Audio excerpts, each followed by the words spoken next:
Hello everyone, this is Silky Khanna. So let us start with lecture 10 of research aptitude. The topic that we are going to cover is research paradigms. Now this is going to be a bit difficult for you people. आप लोगों ने शायद ये words जो इस्तेमाल होंगे इस lecture में वो पहले कभी नहीं सुने होंगे, तो इसलिए हो सकता है थोड़ा सा difficult लगे, but again no need to worry because इस topic से ज़्यादातर ये जो words होते हैं ये आपको research के questions में options की form में देखने को मिलेंगे.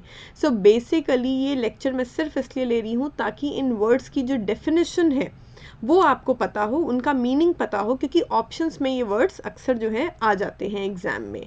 बाकी ये पूरा टॉपिक डिटेल में एज सच सिलेबस में नहीं है, बट जो वर्ड्स हैं वो काफ़ी बार आपके एग्जाम में आए हुए हैं, इसलिए आपको सिर्फ और सिर्फ क्या समझना है, जो भी वर्ड्स इस पूरे लेक्चर में यूज़ होंगे और उनके मीनिंग क्या हैं, इतनी सी चीज़ आपको समझनी है. So moving on to our very first slide. So research paradigms. So सबसे पहले तो हम ये समझने की कोशिश करते हैं कि पैराडाइम शब्द का मतलब क्या है. Paradigm means view point. ठीक है, किसी चीज़ के तरफ किसी भी इंसान का, रिसर्चर का या सोसाइटी के लोगों का पर्सपेक्टिव क्या है, व्यू पॉइंट क्या है. और सबसे बड़ी चीज़ ये है कि जो व्यू पॉइंट होता है, जो पर्सपेक्टिव होता है किसी भी चीज़ के प्रति, वो डायनामिक होता है, वो चेंज होता रहता है, वो हमेशा कांस्टेंट नहीं रहेगा. इस पैराडाइम शब्द को हम और डिटेल में पढ़ेंगे, लेकिन उससे पहले हम इसके कंपोनेंट्स को समझ लेते हैं.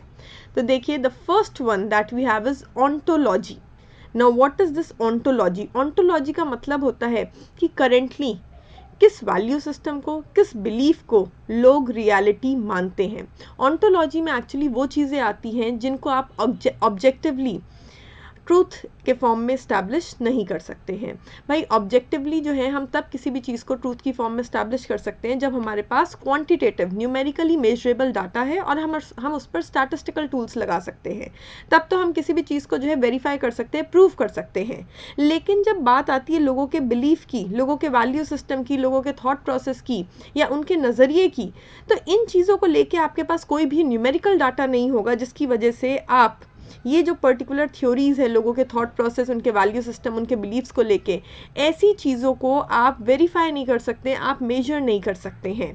सो ऐसी चीज़ों के लिए ज़्यादातर थ्योरेटिकल पर्सपेक्टिव यूज़ होते हैं. सो ऑन्टोलॉजी जो है, बेसिकली ऑन्टोलॉजी में अभी आप चेक नहीं कर रहे हो कि नॉलेज कहाँ से आई है. ठीक है, ontology is only the knowledge of existence of reality, कि लोग किस चीज़ को सच्चाई मानते हैं, what is reality. General assumptions जो हैं वो क्या है, सोसाइटी का रियल नेचर क्या है.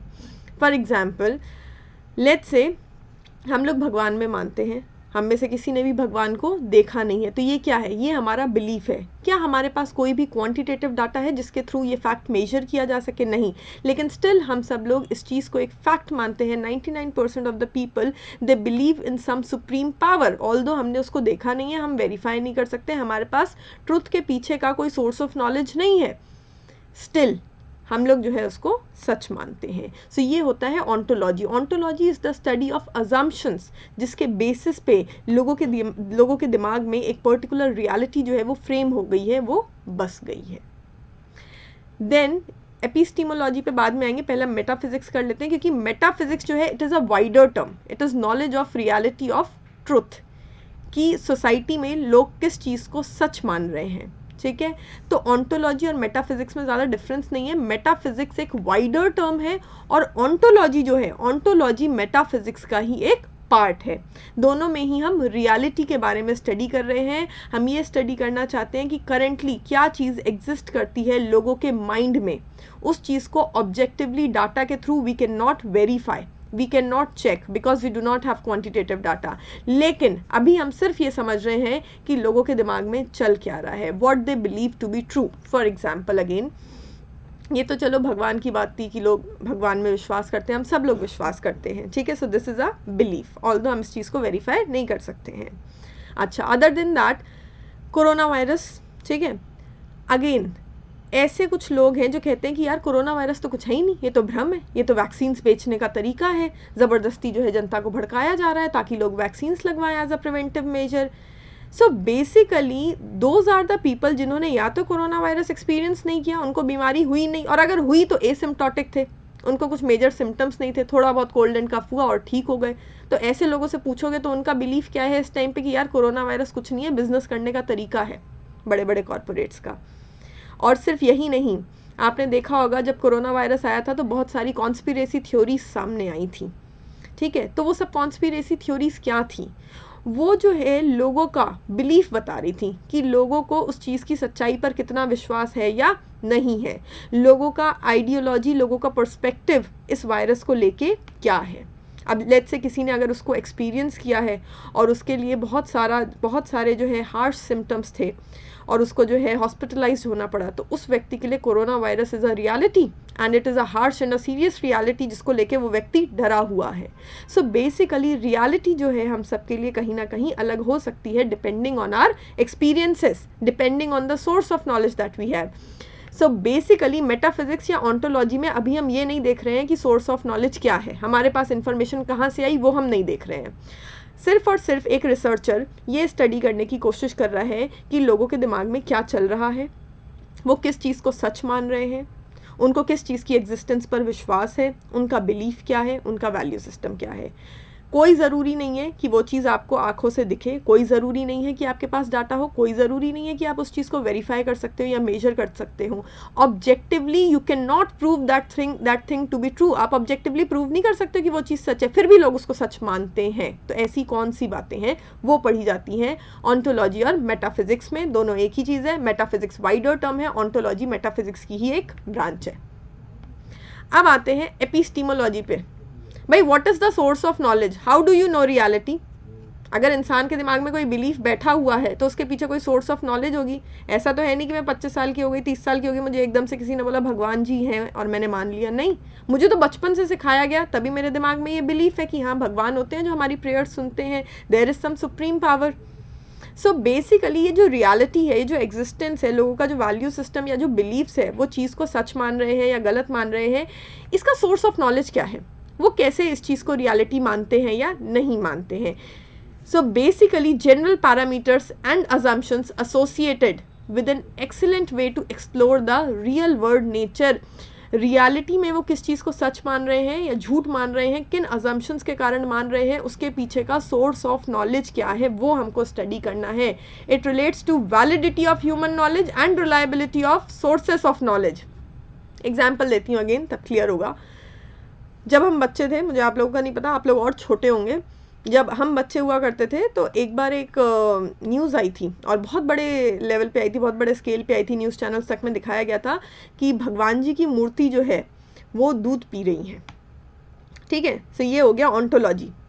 लोगों ने इस चीज़ को बहुत बड़े लेवल पे सच माना था, ये ऑन्टोलॉजी था, लोगों ने एक चीज़ को सच मान लिया, इट वॉज देयर बिलीफ। ठीक है, now what was the source, क्यों सच मान लिया, कैसे सच मान लिया।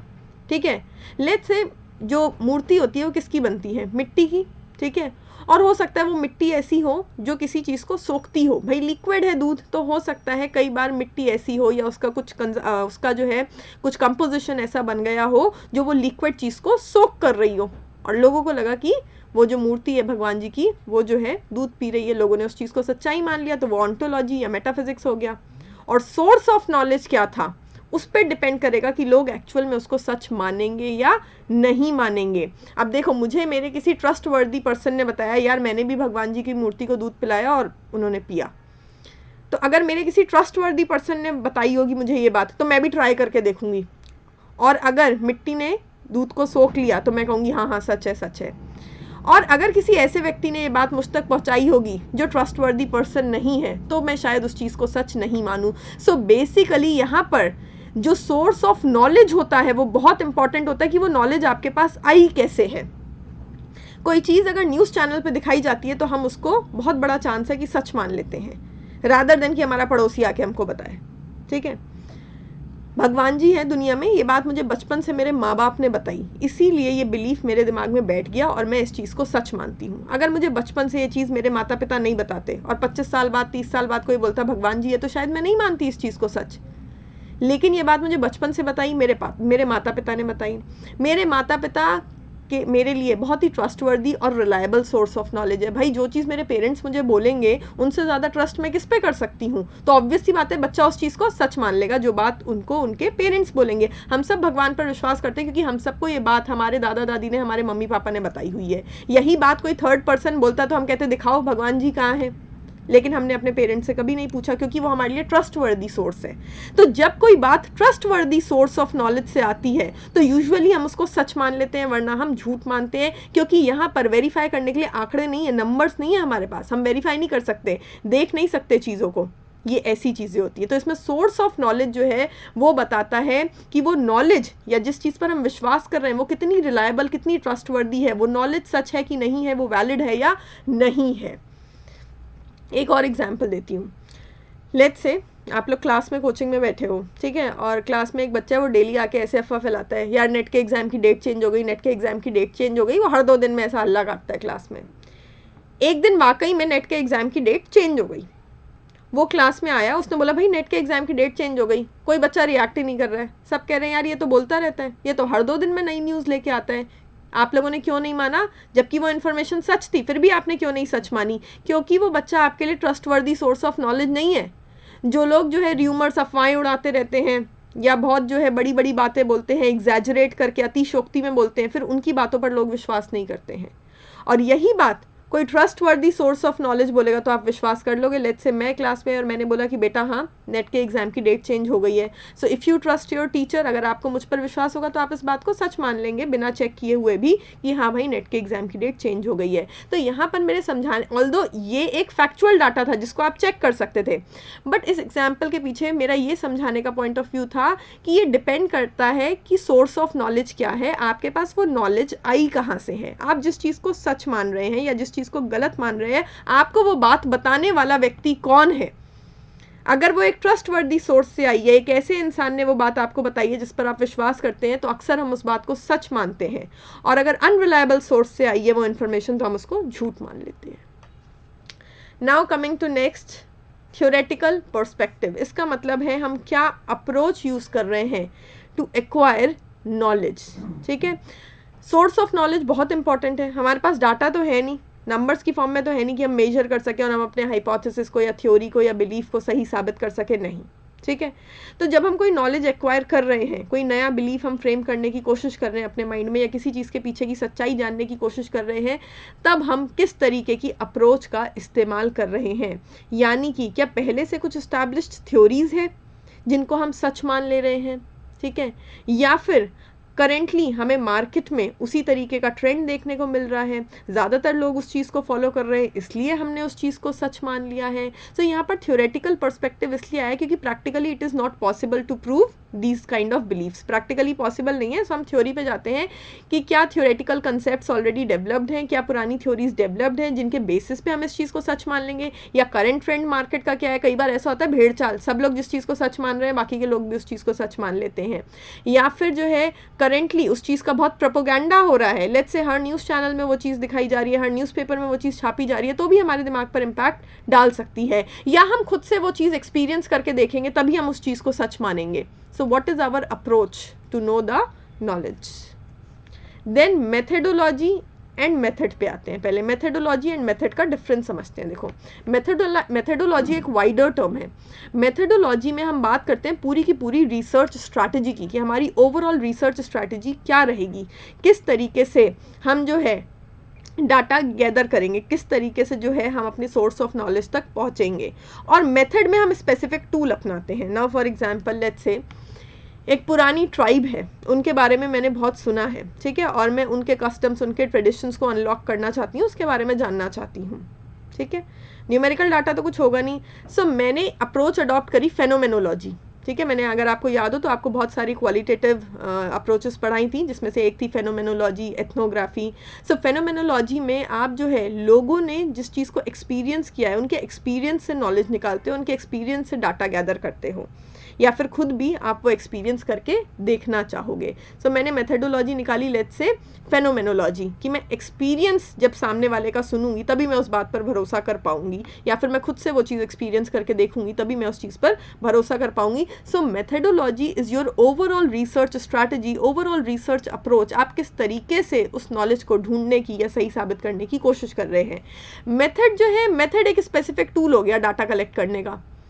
फॉर एग्जाम्पल, आप जो है लोगों से एक्सपीरियंस जानना चाहते हैं, ये तो थी आपकी research strategy approach, overall approach. अब आप लोगों से उनका एक्सपीरियंस जो है क्या करेंगे, टेलीफोनिक कॉन्वर्सेशन के थ्रू सुनेंगे, या उनको इंटरव्यू पे बुलाएंगे, उनका इंटरव्यू लेंगे, उनके एक्सपीरियंस के बारे में जानेंगे, या उन लोगों के बीच में जाके ऑब्जर्व करेंगे, या उनका सर्वे ले लेंगे। किस तरीके से आप उनसे डाटा कलेक्ट करेंगे, उनके एक्सपीरियंस के बारे में आप जानेंगे कैसे। सो लेट्स से हमने अपनाया कि हम इंटरव्यू लेंगे उन लोगों का, उनसे उनके एक्सपीरियंस के बारे में पूछेंगे, तो ये इंटरव्यू लेना ये हमारा मेथड हो गया। So what exactly is the tool for acquiring knowledge. Data collect करने के लिए आप स्पेसिफिकली कौन सा टूल इस्तेमाल कर रहे हैं, यानी कि आप जो है किस तरीके से डाटा कलेक्ट कर रहे हैं, क्वेश्चनर के थ्रू, इंटरव्यू के थ्रू, सर्वे के थ्रू, और फिर उस पर कौन सा स्टैटिस्टिकल टूल लगा रहे हैं। But methodology overall research strategy क्या है। आप लोगों के एक्सपीरियंस को स्टडी करना चाहते हो, उनके स्किल को स्टडी करना चाहते हो, उनके कल्चर को स्टडी करना चाहते हो, उनके बीच में रहना चाहते हो, किस तरीके से जो है आप अपने सोर्स ऑफ नॉलेज तक पहुंचना चाहते हैं, आपका ओवरऑल रिसर्च डिज़ाइन क्या होगा। और रिसर्च डिज़ाइन बहुत वाइड टर्म है, मेथड सिर्फ उसका एक पार्ट होता है। Then comes the term axiology, ये भी एग्जाम में आया हुआ है term. Axiology is related to ethical, aesthetic and spiritual considerations. फिर भी अगर एक शब्द से हमें इसको जानना हो तो दैट वुड बी एथिकल। भाई, एक रिसर्चर की जो रिसर्च होती है वो उस तक सीमित नहीं रहती है, वो पब्लिश करी जाती है, समाज में लोगों तक पहुंचती है। गलत इन्फॉर्मेशन लोगों तक कभी भी नहीं पहुंचनी चाहिए है। इसीलिए एक्सियोलॉजी इज़ वेरी इंपॉर्टेंट कि रिसर्चर अपना काम एथिकली कर रहा है कि नहीं कर रहा है। फर्स्ट थिंग, रिसर्चर ने एथिकली डाटा को इंटरप्रेट किया है कि नहीं किया है, डाटा में किसी भी प्रकार का मैनिपुलेशन या फैब्रिकेशन तो नहीं किया है, और इसके अलावा वो जिन लोगों से डाटा कलेक्ट कर रहा है उन लोगों की प्राइवेसी का ख्याल रखा है कि नहीं रखा है। अगर वो लोग एनोनिमस रहना चाहते हैं, रिवील नहीं करना चाहते हैं अपना नाम, तो इन चीज़ों का ख्याल रखना, इसको हम बोलते हैं एक्सियोलॉजी। और एस्थेटिक का मतलब है how you are sequentially arranging the data. आप किस तरीके से डाटा को, या आपका जो पूरा का पूरा रिसर्च है उसको किस तरीके से, किस मैनर में अरेंज कर रहे हो सो दैट पढ़ने वाले को ईजिली समझ में आ जाए। एस्थेटिक का मतलब होता है वैसे ब्यूटी, ठीक है। अब जो है रिसर्च की ब्यूटी का यहाँ पे मतलब ये है कि अगर बहुत ही हाफजर्ड मैनर में आप किसी को जो है अपना रिसर्च पेपर अरेंज करके दे दोगे तो एक लेमैन की समझ में तो आने से रहा। आपको सीक्वेंशली उसको अरेंज करना पड़ेगा, इस तरीके से सीक्वेंस में चीज़ें फ्रेम करी गई हों, इस तरीके से ऑर्डरली मैनर में हो कि अगर एक लेमैन भी पढ़े तो उसको समझ में आ जाए कि कहना क्या चाहती है ये रिसर्च। एंड स्पिरिचुअल कंसिडरेशंस का मतलब यहाँ पे ये है कि how much concentrated you are while doing your work. आपने कितना कंसंट्रेशन दिखाया है अपने काम को करते टाइम, आप कितने डेडिकेटेड थे। यहाँ पे स्पिरिचुअल का मतलब मेडिटेशन या पूजा से नहीं है, यहाँ पे स्पिरिचुअल का मतलब है how much concentrated and dedicated you were while doing your work. आपने पूरी कंसंट्रेशन, पूरी जिम्मेदारी लेके, पूरे डेडिकेशन और इन्वॉल्वमेंट के साथ अपना काम किया है, तो आपकी रिसर्च के एक्यूरेट और ऑथेंटिक होने के चांसेस ज़्यादा होंगे। बट फिर भी एक्सियोलॉजी से अगर एक शब्द कनेक्ट करना हो तो it will always be ethical. Primary जो है सबसे इंपॉर्टेंट शब्द एक्सियोलॉजी से रिलेटेड जो है वो है एथिकल, कि a researcher should be ethical in terms of data collection, in terms of interpretation. Then sources, ठीक है। सोर्सेस ऑफ डाटा कलेक्शन हमने पढ़े थे, कौन कौन से दो मेजर सोर्सेज है, प्राइमरी एंड सेकेंडरी सोर्सेज। तो आप फर्स्ट हैंड डाटा कलेक्ट करना चाहते हैं या किसी और के थ्रू पब्लिश किए गए डाटा को इस्तेमाल करना चाहते हैं सो दैट आपका टाइम और कॉस्ट बच सके। So basically now we are done with all these terms. I hope इनका मीनिंग आपको क्लियर हो गया होगा। अब आते हैं वापस इस शब्द पे, paradigm. So paradigm is the view point, perspective और view point about what, about this ontology and epistemology. इन दोनों को मिला के ही बनता है पैराडाइम। ऑन्टोलॉजी, रियलिटी क्या है, इस समय दुनिया के लोग किस चीज़ को सच्चाई मान रहे हैं। एपिस्टीमोलॉजी, उस सच्चाई के पीछे का उनके पास सोर्स ऑफ नॉलेज क्या है, क्यों वो उसको सच मान रहे हैं, वो सोर्स ऑफ नॉलेज उनके पास आया कहाँ से है। इन दोनों चीज़ों को मिला के ही हमारा जो है एक व्यू पॉइंट बनेगा उस चीज़ के प्रति। सबसे बड़ा एग्जाम्पल करेंटली आप लोगों के लिए होगा कोरोना वायरस। कोरोना वायरस को एक रियलिटी माना जा चुका है। नाउ दिस इज ऑन्टोलॉजी, कि कोरोना वायरस एक्चुअल में एक वायरस है which can harm people. Epistemology, source of knowledge यहाँ पर क्या है, सोर्स ऑफ नॉलेज जो है हमारे पास लोगों के एक्सपीरियंस है इस समय सबसे बड़े। जब स्टार्टिंग में आया था तो लोगों ने एक्सपीरियंस नहीं किया था, लोग डरे हुए नहीं थे। सिर्फ और सिर्फ हमको दूसरी कंट्रीज़ का डाटा मिल रहा था, या फिर जो है दूसरी कंट्रीज़ के न्यूज़ चैनल पे हम लोग न्यूज़ देख रहे थे कि भाई इस देश में ऐसा हो रहा है, इस देश में वैसा हो रहा है. So we were not ready to understand कि यार कोरोना वायरस एक रियलिटी है या ऐसे ही न्यूज़ चैनल हाइप कर रहा है, मीडिया हाइप कर रहा है. बहुत लोग ऐसे सोच रहे थे कि यार सिर्फ हाइप हो रहा है. जब वाकई में ये रियलिटी आप लोगों के सामने आई, लोगों ने इस चीज़ को एक्सपीरियंस किया, तब जाके कोरोना वायरस को उन्होंने एक रियलिटी समझा. लोगों के दिमाग में ये बिलीफ बैठा कि हाँ भाई इस तरीके के वायरस भी दुनिया में हो सकते हैं जो कि एक शरीर से दूसरे शरीर में कम्युनिकेबल हो और एक बॉडी से दूसरी बॉडी को इन्फेक्ट कर सके. सो पैराडाइम, व्यू पॉइंट क्या बना. नाउ द व्यू पॉइंट, हमारा जो रियलिटी को लेकर पर्सपेक्टिव है वो ये है कि corona virus is a deadly disease और इसके क्योर से ज़्यादा प्रिवेंशन बेटर है कि हम लोग पहले से ही प्रिवेंटिव स्ट्रैटेजीज जो है वो अडॉप्ट करें. यहाँ पर आंकड़ों से ज़्यादा इम्पॉर्टेंट एक्सपीरियंसेस थे. कोई कितना भी बोले कि भाई चाइना में इतने केसेस हो गए, साउथ अफ्रीका में इतने केसेस हो गए, कोई फ़र्क नहीं पड़ता. अभी ओमिक्रॉन वेरिएंट आया हुआ है, साउथ अफ्रीका में जो है केसेस ही केसेस जो हैं उसके हुए. जब तक साउथ अफ्रीका में केसेस हो रहे थे कोई फ़र्क नहीं था भाई. इंडिया में लोग घूम रहे हैं, बिना मास्क के भी घूम रहे थे, भीड़ ही भीड़ थी. दिवाली के टाइम पे इंडिया में बहुत भीड़ थी. क्यों? अपने यहाँ नहीं है, हमने एक्सपीरियंस नहीं किया. हम कैसे माने ओमिक्रॉन आ गया है? हम तो नहीं मानेंगे. जब तक आएगा नहीं, होगा नहीं, तब तक हम मानेंगे नहीं. सो ये क्वालिटेटिव चीज़ें हो जाती हैं. आंकड़े कितने भी दिखा लो, नंबर्स कितने भी प्रेजेंट कर लो कि इतने हज़ार लोगों को हो गया, कोई फ़र्क नहीं पड़ेगा जब तक एक्चुअल में आपको ये नहीं सुनने को मिलेगा हाँ भाई मेरे पड़ोसी को हो गया, या हमारी सोसाइटी में किसी को हो गया, या हमारी कंट्री में भी ये चीज़ आ गई है. तब तक हम अलर्ट नहीं होते हैं. तो ये ना थोड़ी क्वालिटेटिव चीज़ें होती हैं. यहाँ पर हमारा दिमाग उस चीज़ को सच्चाई तब मानेगा या जब या तो हम उस चीज़ को एक्सपीरियंस करेंगे, या हमारे जो रिलायबल सोर्सेस हैं बिल्कुल ही वो इस चीज़ को एक्सपीरियंस करेंगे और वो हमको जो है नॉलेज देंगे कि हाँ भाई ऐसा कुछ हो गया है. बट कोरोना वायरस के केस में फिर भी डाटा था कि भाई इतने थाउजेंड्स ऑफ पीपल को हो गया, या ये हो गया वो हो गया.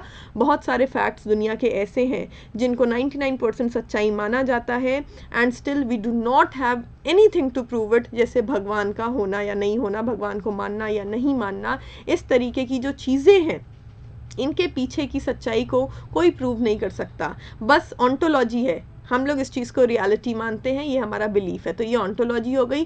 सोर्स ऑफ नॉलेज क्या है? हमारे मम्मी पापा ने हमको बताया है इसलिए हम उस चीज़ को सच मानते हैं. हमारे पेरेंट्स हमारे लिए बहुत ही ट्रस्टवर्दी सोर्स ऑफ नॉलेज है. So this is एपिस्टीमोलॉजी. सो हमारा पैराडाइम, हमारा व्यू पॉइंट क्या बन गया कि अगर हमें कभी भी किसी चीज़ की ज़रूरत हो या हम किसी मुसीबत में है, so there is a supreme power जिससे हमको वो चीज़ मांगनी चाहिए है, हमको प्रेयर करनी चाहिए या हेल्प के लिए उनको बोलना चाहिए है. So this is our view point of reality. एक और एग्जांपल देती हूँ. अर्थ राउंड है, बट उससे पहले जो है लोग क्या मानते थे? अर्थ स्क्वायर है. क्यों? क्योंकि जब हम लोग सरफेस पे चलते हैं तो भाई अपने को तो स्क्वायर दिखती है, अपने को तो राउंड नहीं दिखती है. सो स्टार्टिंग में तो लोग यही माना करते थे कि अर्थ स्क्वायर है. ठीक है, फिर क्या हुआ? पैराडाइम शिफ्ट हुआ. ये वर्ड भी मैं आपको यहीं से समझा देती हूँ. एक व्यू पॉइंट था कि भाई हम लोग जिस सरफेस पे चलते हैं अपने को तो स्क्वायर रेक्टेंगल दिखता है, तो धरती जो है स्क्वायर है. धीरे धीरे करके साइंटिस्ट ने डिस्कवर किया कि नहीं भाई धरती स्क्वायर नहीं है, धरती तो गोल है, इट्स राउंड. तो लोगों को समझाना बहुत मुश्किल लगा. क्यों? क्योंकि एक पैराडाइम ऑलरेडी उनके दिमाग में फिट था और यहाँ पर न्यूमेरिकल फैक्ट्स तो कोई काम आने ही नहीं थे. यहाँ पे जो है आप नंबर्स में किस चीज़ को मेजर करोगे? कौन सा डाटा दे के लोगों को समझाओगे कि धरती गोल है? नहीं भैया, वो नहीं समझेंगे. यहाँ तो कोई न्यूमेरिकल डाटा है ही नहीं. सो एक पैराडाइम, एक व्यू पॉइंट ऑलरेडी उनके दिमाग में था. धीरे धीरे करके जब बार बार रेपिटेटिव मैसेजेस लोगों को दिए गए, बार बार धरती को मैप्स में गोल दिखाया गया, बार बार इसी तरीके से चीज़ों को ब्रॉडकास्ट किया गया और रेपिटेटिव मैसेज लोगों तक पहुंचाया गया ट्रस्टवर्दी सोर्सेज के थ्रू, तब लोगों ने एक्सेप्ट किया हाँ भाई धरती गोल है, अर्थ इज राउंड. तो ये हुआ पैराडाइम शिफ्ट. पैराडाइम शिफ्ट का मतलब होता है एक चीज़ जिसको आप रियलिटी मानते आए हैं, आपका जो एक व्यू पॉइंट है उसको चेंज करना. That is paradigm shift. और पैराडाइम शिफ्ट होता ही रहता है क्योंकि जैसे जैसे हमारे सामने नई नई चीज़ें आती हैं या सोसाइटी में नए नए ट्रेंड्स आते हैं, वैसे वैसे रियलिटी को लेके हमारा व्यू पॉइंट भी चेंज होता रहता है. Moving on to next slide. Now axiology of paradigm, इसको डिटेल में पढ़ेंगे. So axiology is purely related to ethics. First of all तो एथिकल कंडक्ट को लेके 4 क्राइटेरिया बताए गए हैं रिसर्च में. सबसे पहला टीलियोलॉजी, डिओन्टोलॉजी, ये वर्ड्स देखने को मिल सकते हैं एग्जाम में. Morality and fairness. अब ये क्या होता है देखो. Teleology it is result based ethics. Result means consequence, purpose, and deontology is duty based ethics. मतलब समझाती हूँ. टीलियोलॉजी में ये कहते हैं भाई कि अगर रिजल्ट बढ़िया है, आपने कोई भी काम किया, कोई भी एक्शन लिया, and if the result is good, ठीक है, तो वो काम जस्टिफाइड है। देखिए, and always justify the means, means मतलब किस तरीके से काम किया, व्हाट इज द प्रोसेस। तो ये कहते हैं प्रोसेस कुछ भी हो, एंड ऑलवेज जस्टिफाइज। अगर एंड बढ़िया है, रिजल्ट बढ़िया है, रिजल्ट सोसाइटी के फेवर में है, कॉन्सिक्वेंस ऐसा निकल के आया जिससे लोगों की भलाई हो रही है, ठीक है, तो आपने कोई भी प्रोसेस अडॉप्ट किया हो, इट इज़ गुड। अब मैं रिसर्च से जुड़ा हुआ नहीं, इस वर्ड को समझाने के लिए एक अलग एग्जाम्पल देती हूँ आपको। टेररिस्ट को पकड़ा जाता है and they are hang to death, फांसी की सज़ा होती है टेररिस्ट को। देखा जाए तो किसी भी मनुष्य को, किसी भी इंसान को मारना, दैट इज़ अ क्राइम, ठीक है, किसी का हक नहीं है, किसी का अधिकार नहीं है ह्यूमन लाइफ को एंड करने का। लेकिन आपने जो है एक नॉर्मल पर्सन, एक अच्छे इंसान को नहीं, एक टेररिस्ट को अगर जो है डेथ सेंटेंस दिया है, तो इसका एंड रिजल्ट क्या होगा, समाज की भलाई, ज़्यादा से ज़्यादा लोगों का भला होगा, जो टेररिज्म है वो मिटेगा, दुनिया से क्राइम हटेगा। तो एंड क्या था, रिजल्ट क्या था, पर्पस क्या था, अच्छा था सोसाइटी के लिए। तो आपने फांसी जैसी सज़ा दी, वो क्या था, मीन्स था, ठीक है, जस्टिफाइड हो गया। क्यों, क्योंकि आपने एक गलत इंसान को मारा जिससे दुनिया का और समाज का भला हुआ, ठीक है। So and always justified the means. लेकिन ये काम करने का अधिकार भी सरकार के पास ही है, नॉर्मल इंसान के पास नहीं है। अच्छा, ड्यूटी बेस्ड एथिक, ये क्या कहता है, and does not justify the means. ऐसा नहीं है कि एंड अच्छा हो और तुमने जो है भले प्रोसेस कुछ भी अडॉप्ट किया हो, नहीं। डिओंटोलॉजी इज ड्यूटी बेस्ड एथिक्स, ये कहते हैं एंड अच्छा हो नहीं हो, आप अपनी ड्यूटी सही से निभाइए। इसका मैं आपको एग्जांपल देती हूँ। डॉक्टर्स जब सर्जरीज या ऑपरेशंस करते हैं तो वो अक्सर फॉर्म साइन कराते हैं कि भाई अगर सर्जरी या ऑपरेशन में पेशेंट को कुछ हो गया, then we are not responsible. जो भी नुकसान हो सकते हैं सर्जरी के, वो आपको पहले से जो है इन्फॉर्म कर देते हैं उसके बारे में। क्यों, क्योंकि रिजल्ट शायद उनके हाथ में नहीं है, उनका काम है अपनी ड्यूटी को एथिकल तरीके से, सही तरीके से परफॉर्म करना। तो वो ड्यूटी बेस्ड एथिक्स निभा रहे हैं, उन्होंने अपनी ड्यूटी बिल्कुल शिद्दत से निभाई, अपनी तरफ से सही तरीके से सर्जरी करी, ऑपरेशन करा। अब बाई चांस रिजल्ट में जो है हो सकता है पेशेंट बच जाए, स्वस्थ रहे, तो बहुत अच्छी बात है, लेकिन इसका अपोजिट भी हो सकता है। तो इसका मतलब क्या है, बेचारे डॉक्टर को मारे या उसकी गलती थी, नहीं। एंड कैसा भी हो, उसने सही तरीका अपनाया, उसका मीन सही था, उसका प्रोसेस सही था, तो वो एथिकल माना जाएगा। सो ये है फ़र्क टीलियोलॉजी और डिओंटोलॉजी का। ऐसे ही अब मैं इसको रिसर्च से कनेक्ट करती हूँ। सो लेट्स से एक रिसर्चर है, एक रिसर्चर ने रिसर्च करी, ठीक है, और डाटा वाटा कलेक्ट किया, जो कंक्लूजन आया वो फिर भी सही नहीं आया, तो क्या करें, हम क्या बोलें कि उसने गलत काम किया, नहीं। अगर रिसर्चर ने एथिकली सही तरीके का काम किया है, किसी तरीके का मिस इंटरप्रिटेशन नहीं किया है, किसी तरीके का फॉल्सिफिकेशन नहीं किया है, डाटा को किसी तरीके से मैनिपुलेट नहीं किया है, उसने बिल्कुल सही काम किया है। गड़बड़ कहाँ पे हो गई, उसने सैंपल में जो लोग दिए थे उन्होंने सही रिस्पॉन्स नहीं दिया, तो इसमें बेचारे रिसर्चर की क्या गलती। और ऐसा तो किसी के साथ भी हो सकता है, भाई मैं सैंपल में आज 100 लोग ले लूँ, लेकिन उन 100 लोगों में से 50 लोग जो है वो मनगढ़ंत रिस्पॉन्स दे दे, सही रिस्पॉन्स देने में इंटरेस्टेड ही नहीं हो, तो मैं क्यों पकड़ी जाऊँ, मेरी क्या गलती है भाई, मैंने तो सही काम किया। सो एक रिसर्चर ने तो अपनी ड्यूटी सही से निभाई, उसका रिसर्च डिज़ाइन सही था। अब ये तो रिस्पॉन्डेंट की गलती थी जिस वजह से कंक्लूजन जो है वो ज़्यादा अच्छे नहीं आए। तो इसका मतलब ये नहीं होगा कि आप उसकी रिसर्च को ख़राब मान लें, उसने सब कुछ जो है सही तरीके से किया है, उसने अपनी ड्यूटी पूरी सही तरीके से निभाई है, तो उसने डिओंटोलॉजी के कॉन्सेप्ट को फुलफिल किया है, तो वो रिसर्च सही मानी जानी चाहिए है। हाँ, भले ही अगर उसकी कंक्लूजन और फाइंडिंग्स इंपॉर्टेंट नहीं है तो आप उसको छापिए मत, लेकिन इसका मतलब ये नहीं है कि आप रिसर्चर को क्रेडिट नहीं दें, उसको क्रेडिट मिलना चाहिए है। ऐसे ही अगर टीलियोलॉजी की बात करें तो टीलियोलॉजी रिजल्ट, ये कहते हैं रिजल्ट बढ़िया होना चाहिए। तो यानी कि लेट्स से मैं एक रिसर्चर हूँ, मेरे दिमाग में 2 वेरिएबल है, मुझे उनके बीच में cause and effect relationship establish करना है, तो मैं कैसे भी डाटा को तोड़ मरोड़ के, कैसे भी डाटा को मैनिपुलेट करके और उन 2 वेरिएबल्स के बीच में cause and effect relationship establish कर दूं, तो रिजल्ट तो बढ़िया निकल के आया। अरे वाह, इस रिसर्चर ने तो जो है 2 नए वेरिएबल्स को आपस में जोड़ दिया, कोरिलेट कर दिया, कॉज एंड इफेक्ट रिलेशनशिप निकाल दिया। लेकिन मेरा मीन तो गलत था, मैंने तो डाटा को मैनिपुलेट किया, मैंने तो ट्रू डाटा नहीं लिया। तो जस्ट बिकॉज रिजल्ट मैंने बढ़िया निकाला, क्या उस चीज़ को सही मानना चाहिए, नहीं। सो बेसिकली जब हम बात करते हैं रिसर्च की, सो टीलियोलॉजी से ज़्यादा डिओंटोलॉजी मैटर करता है कि एक रिसर्चर को ड्यूटीफुल तरीके से सारा काम एथिकली करना चाहिए है। रिजल्ट जो है कम्प्लीटली डाटा पे छोड़ देना चाहिए कि जो डाटा आया उस पर जो स्टैटिस्टिकल टूल लगाए जाएंगे उसके अकॉर्डिंग जो भी रिजल्ट आएगा वो उसको पेश करे, उसको प्रेजेंट करे, प्रस्तुत करे। उसको अपने आप से किसी भी तरीके से डाटा को मैनिपुलेट नहीं करना चाहिए जस्ट बिकॉज वो एक अलग रिजल्ट लाना चाहता था। अच्छा, ये जो टीलियोलॉजी है फिर इसका क्या यूज़ हुआ? टीलियोलॉजी जो है वो ये कहती है कि आप जो है जब टॉपिक सेलेक्ट करें तो बहुत सोच समझ के करें। आप जो है ऐसा टॉपिक चूज़ करें, ऐसी प्रॉब्लम चूज़ करें जो समाज के लिए इम्पॉर्टेंट हो, सिग्निफिकेंट हो, ताकि आप कुछ अच्छा रिजल्ट दे पाएँ, तो वहाँ पर टीलियोलॉजी मैटर करेगी। बट जब आप रिसर्च कर रहे हैं तब डिओन्टोलॉजी, ड्यूटी सही से निभाओ, अनएथिकल मत होना। अच्छा, मोरालिटी और फेयरनेस क्या है? मोरालिटी की बात आती है कि आप डाटा कैसे रिकॉर्ड कर रहे हैं, कैसे कलेक्ट कर रहे हैं। जानबूझ के आप बायस्ड सैंपल ले रहे हैं, जानबूझ के आप जो है ऐसे लोगों से डाटा कलेक्ट कर रहे हैं जो वही रिस्पॉन्स दें जो आप चाहते हैं, तो गलत होगा।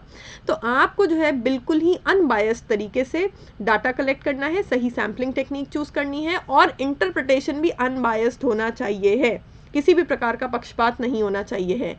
और फेयरनेस का मतलब है कि आपके जो पार्टिसिपेंट्स हैं, जो रिस्पॉन्डेंट्स हैं, जिन लोगों से आप डाटा कलेक्ट कर रहे हैं, अगर आपने उनको प्रॉमिस किया है कि उनके नाम अनोनिमस रहेंगे, आप किसी को बताएंगे नहीं, तो उनके नाम डिस्क्लोज नहीं होने चाहिए। अगर वो मना करते हैं कि कोई पर्सनल, कोई प्राइवेट इन्फॉर्मेशन है जो वो आपको नहीं देना चाहते हैं, तो बार बार उनसे उस इन्फॉर्मेशन के बारे में मत पूछिए। तो सारे रिस्पॉन्डेंट्स को इक्वली ट्रीट करना है, फेयरली ट्रीट करना है, उनकी आइडेंटिटी को अनोनिमस रखना है अगर वो चाहते हैं तो, और उनके डाटा का मिसयूज नहीं होना चाहिए है। डाटा कलेक्ट हम कर रहे हैं लेकिन किसी व्यक्ति के बारे में कर रहे हैं, वो इंसान हमको डाटा दे रहा है, तो उस डाटा का मिसयूज नहीं होना चाहिए है, स्पेशली उनकी नॉलेज के बिना।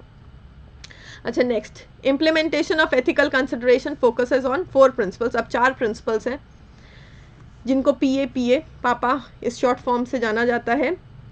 Privacy, accuracy, property and accessibility. This is regarding the data. जब डाटा आपके पास आया तो सबसे पहली चीज़ तो क्या है? प्रिवेसी। अब ये प्रिवेसी 2 जगह पर, सबसे पहले तो आपके जो रिस्पॉन्डेंट्स हैं उनकी प्रिवेसी का ध्यान रखिए, उनसे कुछ भी ऐसा क्वेश्चन मत पूछिए जो उनकी पर्सनल या प्राइवेट लाइफ से रिलेटेड हो, या जिसका आंसर देने में वो हेजिटेट करें, या जिसका आंसर वो नहीं देना चाहते हों। और बाद में भी उनसे पूछे बिना आप उस डाटा का मिसयूज़ मत कीजिए, या उनसे पूछे बिना किसी और यूज़ में, भाई हमने उनको बता के जो है डाटा कलेक्ट किया कि हम अपनी रिसर्च में यूज़ करना चाहते हैं ये डाटा, तो उनको बताए बिना आप किसी और यूज़ में उस डाटा का इस्तेमाल नहीं कर सकते। एक्यूरेसी, जितना हो सके, ठीक है, अपने रिसर्च ऐसे डाटा को कलेक्ट कीजिए जो आपके रिसर्च क्वेश्चंस को आंसर करते हो, आपके रिसर्च ऑब्जेक्टिव्स को फुलफिल करते हो, और सबसे बड़ी बात, आप उस डाटा को दोबारा से रेप्लिकेट या वेरीफाई कर सके। भाई लेट्स से मेरे पास जो है 100 लोग थे पॉपुलेशन में, और मैंने सैंपल लिया 20 लोगों का, ठीक है, तो एक बारी तो मैंने 20 लोगों से सैंपल ले लिया।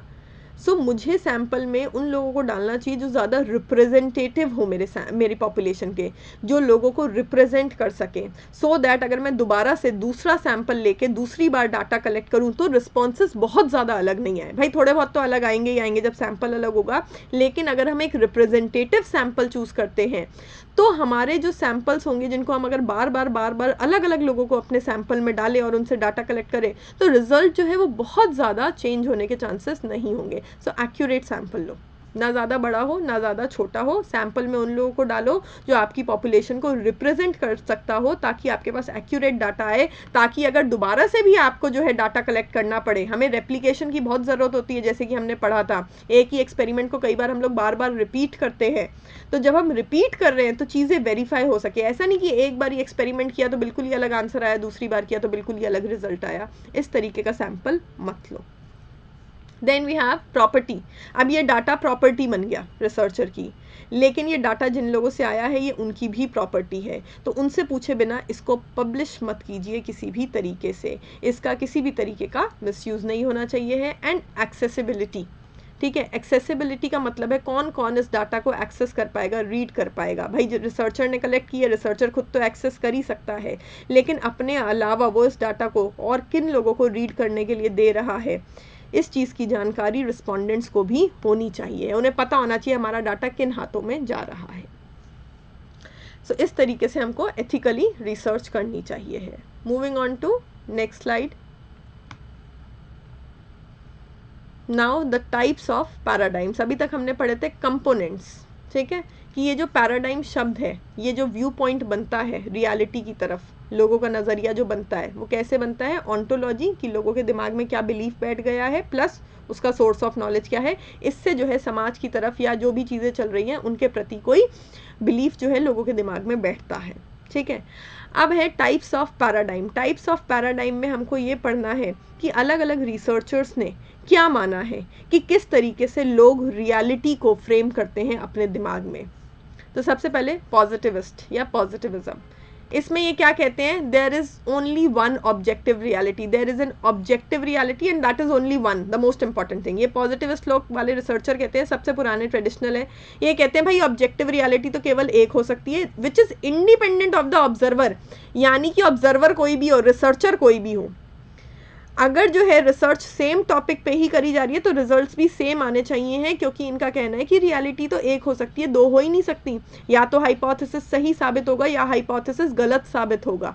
ऐसा नहीं हो सकता कि एक रिसर्चर हाइपोथेसिस को सही साबित कर रहा है, दूसरा उसी हाइपोथेसिस को गलत साबित कर रहा है, तो इसका मतलब इन्होंने रिसर्च में कुछ गड़बड़ करी है।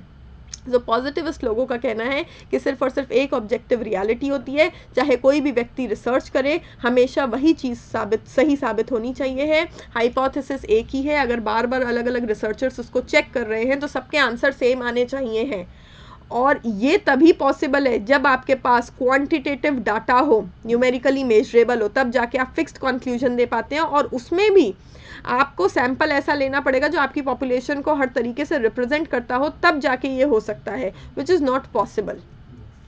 पोस्ट पॉजिटिविज्म, इनके बाद वाला जो ग्रुप आया रिसर्चर्स का, उन्होंने बोला भाई देखो partially objective accounts of the world can be produced. क्यों? क्योंकि सारे के सारे मेथड्स में कुछ ना कुछ फ्लॉज होते हैं। एक बात बताओ, हर एक रिसर्चर जब रिसर्च करेगा तो क्या सेम टेक्निक अडॉप्ट करेगा, उसका सेम रिसर्च डिज़ाइन होगा, same method of data collection होगा, सेम सैंपल होगा? नहीं, उसके पूरे रिसर्च डिज़ाइन का एक एक कंपोनेंट अलग अलग होगा, सबके डाटा कलेक्शन टूल्स अलग अलग होंगे, सबके स्टैटिस्टिकल टूल्स अलग अलग हो सकते हैं। सो एक ही हाइपोथेसिस पे जब अलग तरीके से डाटा कलेक्ट किया जाएगा, सैंपल में अलग अलग लोग डाले जाएंगे, अलग अलग तरीके के स्टैटिस्टिकल टूल्स अप्लाई किए जाएंगे, तो क्या पॉसिबल है कि रिजल्ट सेम आ जाए? नहीं। और हर एक मेथड की अपनी अपनी लिमिटेशंस होती है, all the methods are flawed, कोई भी फ्लॉड मतलब लिमिटेशंस होती हैं, कमियां होती है, कोई भी मेथड परफेक्ट नहीं है। तो इसीलिए इनका कहना है कि भाई देखो पार्शियली ऑब्जेक्टिव अकाउंट जो है वर्ड की रियलिटी का प्रोड्यूस किया जा सकता है, यानी कि अगर आपके पास न्यूमेरिकल डाटा अवेलेबल है, ठीक है, और अलग अलग रिसर्चर्स रिसर्च करते हैं, तो क्योंकि डाटा न्यूमेरिकल है, वो अवेलेबल है, तो बहुत ज़्यादा डिफरेंसेस नहीं आना चाहिए है अगर आप सेम चीज़ को लेके सेम हाइपोथेसिस को ही लेके रिसर्च कर रहे हैं, बहुत ज़्यादा डिफरेंस नहीं आना चाहिए। लेकिन इसका मतलब ये नहीं कि हमेशा सेम रिजल्ट्स आएंगे, देयर कैन बी वेरिएशंस, इसीलिए इन्होंने कहा पार्शियली ऑब्जेक्टिव। पार्शली मतलब वेरिएशन आ सकते हैं, अगर आप सेम टॉपिक पे भी रिसर्च करते हैं और अलग अलग रिसर्चर्स हैं तो रिजल्ट में वेरिएशंस आ सकते हैं, सबके रिजल्ट अलग अलग आ सकते हैं, लेकिन पार्शली ऑब्जेक्टिव बहुत ज़्यादा डिफरेंस आए ऐसा भी नहीं होना चाहिए। नेक्स्ट, इंटरप्रेटिविज्म एंड कॉन्स्ट्रक्टिविज्म, ये तो बिल्कुल एंटी पॉजिटिविस्ट हो गए। इनका कहना ऐसा है ना कि कोई वन रियलिटी होती नहीं है। पॉजिटिविज्म और पोस्ट पॉजिटिविज्म दोनों का कहना था there is one objective reality, भाई या तो हाइपोथेसिस जो आपने बनाया है वो सही साबित होगा या गलत साबित होगा, कोई ना कोई एक चीज़ होगी, there is one objective reality, result हमेशा एक ही हो सकता है। पोस्ट पॉजिटिविज्म वालों ने बोल दिया नहीं थोड़ा बहुत वेरिएशन हो सकता है, लेकिन इन्होंने भी माना यही कि रियलिटी एक ही होती है। जबकि इंटरप्रेटिविज्म और कॉन्स्ट्रक्टिविज्म वालों का कहना है रियलिटी तो एक होती नहीं है, लोगों के एक्सपीरियंसेस पर डिपेंड करता है कि वो अपने दिमाग में रियलिटी की क्या डेफिनेशन कॉन्स्ट्रक्ट कर रहे हैं, वो उसके बारे में क्या इंटरप्रिटेशन निकाल रहे हैं, इसीलिए इसको एंटी पॉजिटिव बोला गया। ये बिल्कुल अपोजिट है, ये कहते हैं ऐसा नहीं हो सकता कि एक ही रियलिटी हो। ये स्पेशली इन्होंने तब बोला जब क्वालिटेटिव डाटा के ऊपर रिसर्च होनी स्टार्ट हो गई। सोसाइटी में जो ट्रेंड्स चलते हैं, लोगों का जो थॉट प्रोसेस है, उनका वैल्यू सिस्टम, उनके बिलीव्स, उनके एक्सपीरियंसेस, उनके ट्रेडिशंस, उनका कस्टम, उनका कल्चर, इन चीज़ों को न्यूमेरिकल डाटा के थ्रू रिसर्च नहीं किया जा सकता। ठीक है, तो ऐसी चीज़ों में क्या करना पड़ता है, ऑब्जर्व करना पड़ता है, लोगों के साथ जाके रह के देखना पड़ता है, उनके एक्सपीरियंसेस सुनने पड़ते हैं। और एक ही सिचुएशन में अगर 4 लोग हैं और चारों ने एक ही सिचुएशन एक्सपीरियंस करी है तो भी चारों अपने अलग अलग एक्सपीरियंस सुनाएंगे आपको, क्योंकि हर किसी का इंटरप्रेट करने का तरीका अलग अलग होगा, और इसीलिए हर कोई अपने दिमाग में रियलिटी की अलग अलग डेफिनेशन कॉन्स्ट्रक्ट करेगा। सो इनका कहना है कि बेसिकली कोई भी सिंगल रियलिटी या ट्रुथ नहीं होता है, especially when we are talking about qualitative things. ठीक है, वहाँ पर कोई भी सिंगल रियलिटी या ट्रुथ नहीं होता है, लोगों के एक्सपीरियंसेस पे और किस तरीके से आप एक रिसर्चर लोगों के उन एक्सपीरियंसेस को एक्सट्रैक्ट करता है, कैसे उनसे सुनता है, कैसे उन एक्सपीरियंसेस को उनसे निकाल के लाता है, या उनके बीच में रह के कैसे ऑब्जर्व करता है, कैसे इंटरप्रेट करता है, उस पर डिपेंड करेगा कि वो क्या रिजल्ट देगा। रिजल्ट हमेशा सेम नहीं हो सकते हैं। तो इसीलिए एक चीज़ और सुन लीजिए आप यहीं पे, ये जो हमारी पॉजिटिविस्ट अप्रोच है ये डिडक्टिव इन नेचर है। डिडक्टिव, अब मैं दोबारा याद करा दूं आपको, जिसमें हाइपोथेसिस बना हुआ होता है, हम न्यूमेरिकली डाटा कलेक्ट करके वेरीफाई कर लेते हैं। तो ये पॉजिटिविस्ट वाले कहते हैं भाई डिडक्टिव अप्रोच फॉलो करेंगे, क्वांटिटेटिव डाटा हमारे पास होगा, क्वांटिटेटिव डाटा के थ्रू हम लोग जो है अपने रिजल्ट्स वगैरह निकालेंगे। जबकि जो हमारे इंटरप्रेटिविज्म वाले हैं ये कहते हैं कि कोई ऑब्जेक्टिव रियलिटी नाम की चीज़ होती नहीं है, चीज़ों में बायसनेस होती है, बिकॉज रिसर्चर एक ह्यूमन है, ह्यूमन का बिहेवियर अलग अलग होगा, तो अलग अलग रिसर्चर्स के रिसर्च करने के तरीके अलग अलग होंगे, इंटरप्रेट करने के तरीके अलग अलग होंगे, जिन लोगों के बारे में आप जानकारी लेने की कोशिश कर रहे हैं, जिन पर आप रिसर्च कर रहे हैं, उनके एक्सपीरियंसेस भी अलग अलग होंगे, इसीलिए इंडक्टिव अप्रोच फॉलो करी जाए। आप जो है रियलिटी में जाइए, उन लोगों के बीच में जाइए, उनको ऑब्जर्व करिए, उनके एक्सपीरियंसेस सुनिए, ठीक है, और क्वालिटेटिव डाटा कलेक्ट होगी यहाँ पर वर्ड्स की फॉर्म में, और जो भी रिजल्ट्स आएंगे वो सब्जेक्टिव होंगे। भाई पॉजिटिविस्ट वाले कहते हैं ऑब्जेक्टिव, इंटरप्रेटिविज्म और कंस्ट्रक्टिविज्म वाले कहते हैं सब्जेक्टिव। वो कहते हैं सब्जेक्टिव डाटा आएगा आपके पास वर्ड्स की फॉर्म में, न्यूमेरिकल डाटा नहीं होगा यहाँ पे।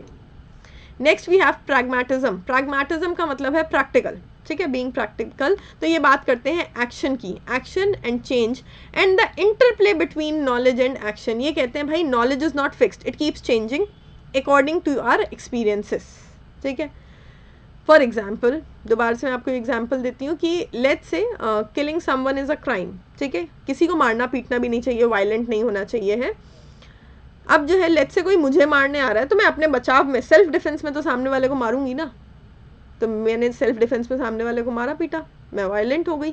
तो ये तो मेरा एक सिचुएशन ऐसी आ गई मेरी लाइफ में जिसकी वजह से मेरे दिमाग में जो बिलीफ था कि we should always be non violent, है ना, और हमें हमेशा कोऑपरेटिवली बिहेव करना पड़ता है, ये चीज़ जो है मेरे दिमाग में बदल गई। उस दिन से मेरे दिमाग में ये बिलीफ बैठ गया कि लातों के भूत बातों से नहीं मानते हैं, जहाँ ज़रूरत पड़े वहाँ वायलेंट होना भी पड़ सकता है। तो मेरे दिमाग में जो बिलीफ था, जो नॉलेज थी, जो रियलिटी के बारे में, जो ट्रूथ के बारे में मेरी धारणा थी, जो व्यू पॉइंट था, वो बदल गया because of a practical experience in my life, because मैंने अपनी लाइफ में एक ऐसी सिचुएशन फेस कर ली और उसके अकॉर्डिंग फिर क्या होगा, मेरी नॉलेज बदल गई। सो प्रैक्टिकल सिचुएशंस में इंसान स्पॉन्टेनियसली जो एक्शन लेता है उसके अकॉर्डिंग फिर उसके दिमाग में जो नॉलेज होती है, जो रियलिटी के बारे में उसका बिलीफ होता है, वो भी बदल सकता है। अच्छा, और एक चीज़ और बता दूं, ये जो प्रैग्मेटिज्म है ये दोनों अप्रोचेस का इस्तेमाल करते हैं भाई। इसमें क्वांटिटेटिव डाटा भी अवेलेबल हो सकता है, क्वालिटेटिव भी हो सकता है। ये डिडक्टिव अप्रोच भी अडॉप्ट कर सकते हैं, इंडक्टिव भी अडॉप्ट कर सकते हैं। It completely depends on situation कि आप किस चीज़ के ऊपर रिसर्च कर रहे हैं, किस चीज़ को स्टडी करने की कोशिश कर रहे हैं। It can be objective also, it can be subjective also. Then critical theories, मैंने आपको पहले ही बताया था, जब भी क्रिटिकल शब्द आ जाए, क्रिटिकल मतलब you are trying to reform something, आप समाज में रिफॉर्म लाने की कोशिश कर रहे हैं, समाज में जो पुरानी धारणाएं हैं या चीज़ों को करने के जो पुराने तरीके हैं या पुराने जो रीति रिवाज है, मे बी आप उनको चेंज करने की, बदलने की कोशिश कर रहे हैं। सो द स्टेटस क्यो, यानी कि जो करंट इक्विलिब्रियम है, जो करंट मान्यताएं हैं, that needs to be disrupted and changed, उनमें बदलाव लाना है, ठीक है। सो रिसर्चर का टास्क क्या है, इमेंसिपेट एंड ट्रांसफॉर्म रियलिटी। लेकिन इस रियलिटी को बदलने के लिए ऐसा नहीं कि समाज में हम गए, हमने बोला ये चीज़ गलत है बदल दो, लोग मान गए, हाँ भाई बदल दिया, नहीं, हमें समझाना पड़ेगा, हमको उनका व्यू पॉइंट चेंज करना पड़ेगा कि क्यों ये चीज़ गलत है और क्या नई चीज़ हमको अडॉप्ट करनी चाहिए है। जैसे कि लेट्स टॉक अबाउट वुमेन, पहले सती प्रथा चलती थी कि पति गया तो औरत भी जाए, ठीक है, क्यों भाई, a women also has right to live, उसको भी जो है अधिकार है कि वो अपनी पूरी लाइफ जिए, भगवान ने उसको ज़्यादा ज़िंदगी दे दी है, तो भाई वो जिएगी, क्यों नहीं जिए, है ना। सो बेसिकली सती प्रथा जैसे खराब नियम या चाइल्ड मैरिज जैसे खराब नियम, इनको धीरे धीरे करके बदला गया है, ठीक है। और ये बदलाव लाने के लिए लोगों के व्यू पॉइंट को बदलने की ज़रूरत थी। डाटा या आंकड़े या नंबर्स में आप कोई चीज़ नहीं समझा पाएंगे, आपको लोगों के थॉट प्रोसेस को चेंज करना पड़ेगा। जो करंट इक्विलिब्रियम सोसाइटी में मेंटेन्ड होता है उसको डिसरप्ट करना पड़ेगा, एक नई सोच आपको लेके आनी पड़ेगी, विद एग्जाम्पल लोगों को समझाना पड़ेगा। Then participatory paradigm. Participatory paradigm when the researcher himself or herself is participating. So there is a participative reality with a link between subjective and objective reality. Subjective reality, हमारी खोपड़ी में क्या चल रहा है, दिमाग में क्या चल रहा है, what we believe to be true. कई बार ऐसा होता है हम किसी चीज़ के बारे में कुछ सोच के बैठे होते हैं, बट जब हम जाके उस चीज़ को एक्सपीरियंस करते हैं तो यार हमारे थॉट्स बदल जाते हैं, कुछ और ही देखने को मिलता है, जो हमने सोचा था वो हमारी सोच गलत हो जाती है। So when you participate in something, तब जाके आपको एक्चुअल रियलिटी उस चीज़ की समझ में आती है और आपके दिमाग में जो बसी हुई ऑब्जेक्टिव रियलिटी होती है आप जो है उसको चेंज कर पाते हैं। सो पार्टिसिपेटरी पैराडाइम में बेसिकली जो भी इश्यूज होते हैं जिनको रिसर्चर स्टडी कर रहा है वो पार्टिसिपेट करता है, उसमें इन्वॉल्व होता है प्रैक्टिकली, ताकि वो उसके ऊपर ठीक तरीके से रिसर्च कर पाए।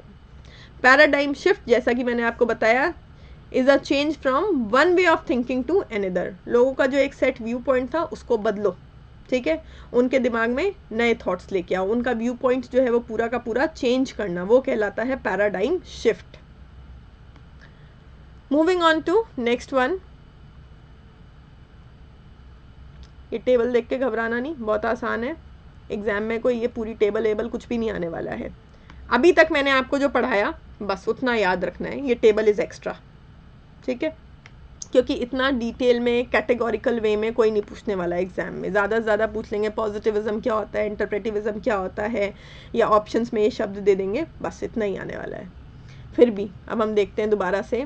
सबसे पहले हमने पैराडाइम लिया पॉजिटिविज्म, ठीक है, तो पॉजिटिविज्म में हमने क्या माना था, there is a single reality और ट्रुथ, मोर रियलिस्ट। ये कहते हैं कि भाई रियलिटी में सिर्फ और सिर्फ एक ही चीज़ सच हो सकती है, दो ट्रुथ नहीं होते हैं। उसको हमें कैसे मेजर करना है, एपिस्टीमोलॉजी, हम कैसे उसके पीछे की सच्चाई जाने।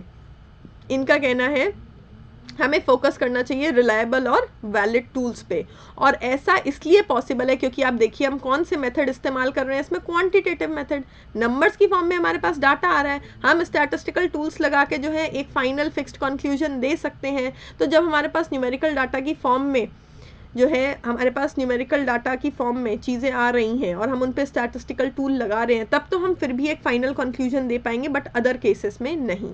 तो इसमें हमारे मेथड्स क्या होते हैं, सही तरीके का सैंपल लेना, न्यूमेरिकली डाटा को मेजर करना, स्केल करना, स्टैटिस्टिकल एनालिसिस लगाना, क्वेश्चनर, इंटरव्यू, फोकस ग्रुप्स वगैरह के थ्रू डाटा कलेक्ट करना। मेथडोलॉजी कौन सी रहती है हमारी, एक्सपेरिमेंटल रिसर्च, सर्वे रिसर्च। हम एक्सपेरिमेंट कर करके देखते हैं, हम लोगों को एक्सपेरिमेंट ग्रुप्स में, कंट्रोल ग्रुप्स में बांट सकते हैं, उनको अलग अलग ट्रीटमेंट अलग अलग कंडीशंस में डाल सकते हैं, ये हमारी मेथडोलॉजी रहेगी।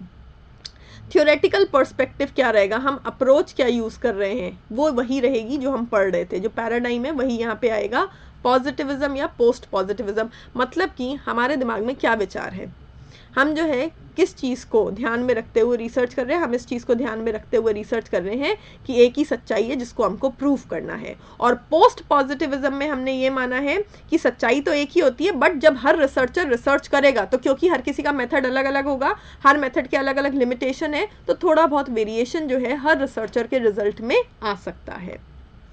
नेक्स्ट कॉन्स्ट्रक्टिविस्ट या इंटरप्रेटिव, ये कहते हैं कोई सिंगल रियलिटी या ट्रुथ होता ही नहीं है, reality is created by individuals. लोग अपने एक्सपीरियंसेस के अकॉर्डिंग अपने दिमाग में रियलिटी की डेफिनेशन फ्रेम करते हैं, लोग जैसा एक्सपीरियंस करते हैं उसके अकॉर्डिंग वो उस चीज़ के बारे में अपने दिमाग में जो है धारणाएं बनाते हैं।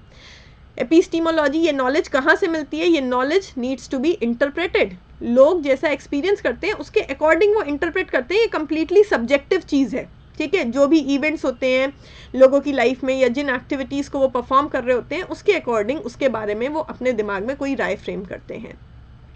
थ्योरेटिकल पर्सपेक्टिव क्या रहेगा हमारा, थ्योरेटिकल पर्सपेक्टिव फेनोमेनोलॉजी, फेनोमेनोलॉजी का मतलब है लोगों के एक्सपीरियंसेस को जानना। यहाँ पर न्यूमेरिकल फॉर्म में डाटा नहीं आ रहा है, हम अप्रोच यूज़ कर रहे हैं फेनोमेनोलॉजी, लोगों के एक्सपीरियंसेस को जानना।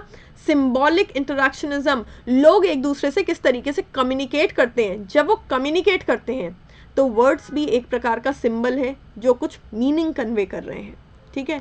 और let's say if I am teaching, मेरे हाथ ऐसे हैं या ऐसे हो रहे हैं, या मेरी आईज लिंक कर रही हैं या नहीं कर रही हैं, so all my body language is also communicating something. So symbolic interactionism का मतलब है लोगों के बीच के कम्युनिकेशन को स्टडी करना, उसको डिकोड करना। और हर्मान्यूटिक्स, हर्मान्यूटिक्स क्या होता है, जो हमारे जो है टेक्स्ट हैं जैसे भगवद गीता, रामायण, ये सब जो है इसमें बहुत सारी नॉलेज जो है दी गई है, लेकिन उसको हम किस तरीके से इंटरप्रेट करते हैं वो बहुत इंपॉर्टेंट है। तो हम किस तरीके से अपने पुराने लिटरेरी टेक्स्ट को इंटरप्रेट करते हैं। फॉर एग्जाम्पल गीता को हमने इस तरीके से इंटरप्रेट किया कि उसमें जो भी उपदेश दिए गए हैं वो आज भी मैनेजमेंट स्कूल्स में पढ़ाए जा रहे हैं।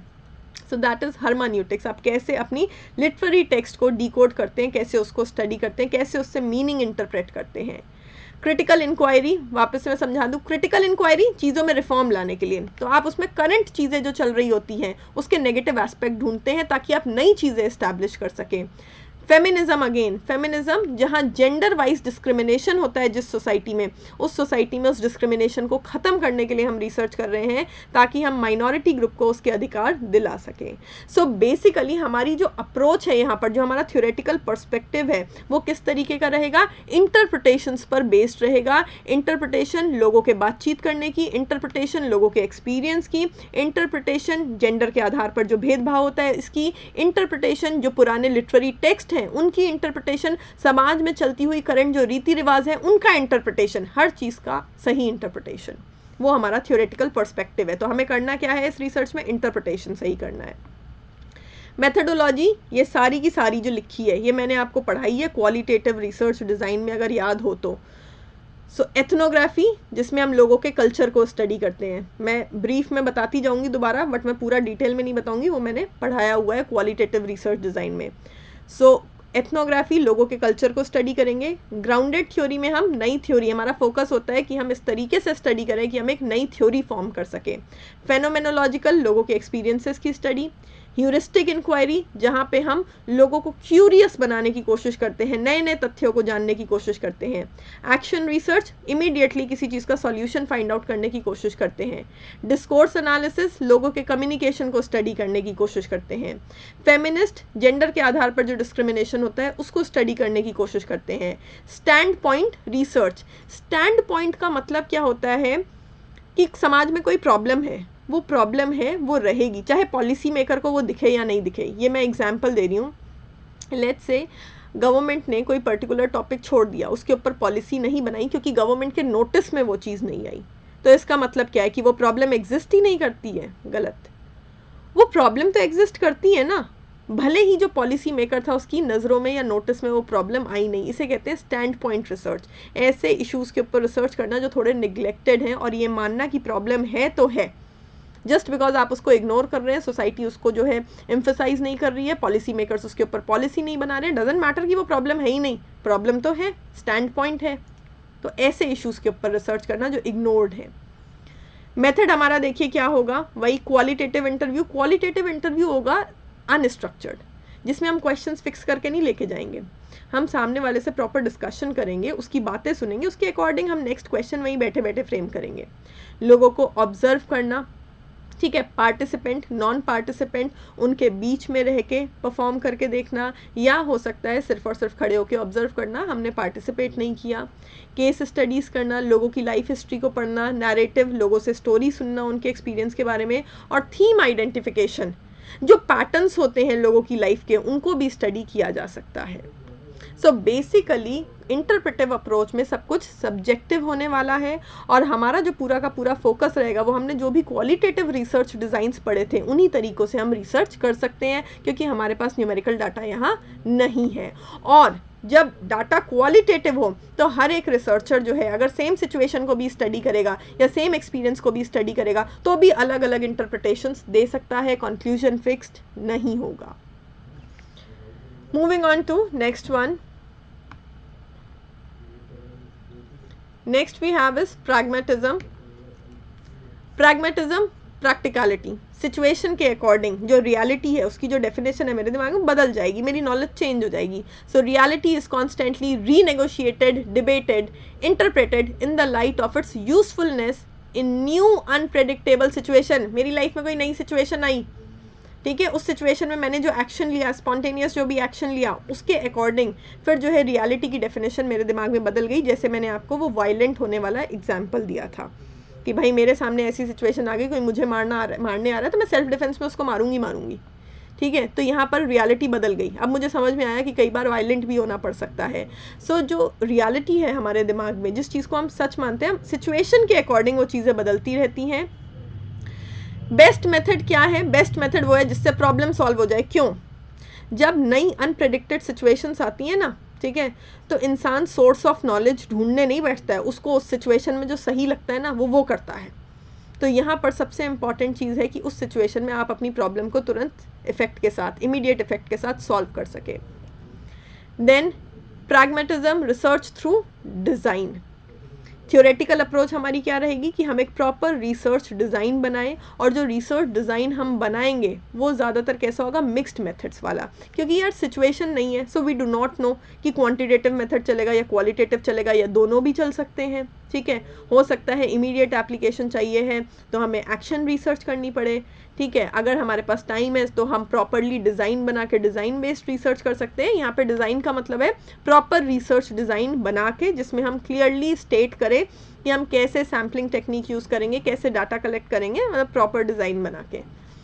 सो हम कोई भी कॉम्बिनेशन इस्तेमाल कर सकते हैं, हम किसी भी तरीके से डाटा कलेक्ट कर सकते हैं, हम कोई भी स्टैटिस्टिकल टूल लगा सकते हैं, हम किसी भी तरीके से रिसर्च कर सकते हैं, इसमें कुछ भी फिक्स्ड नहीं है।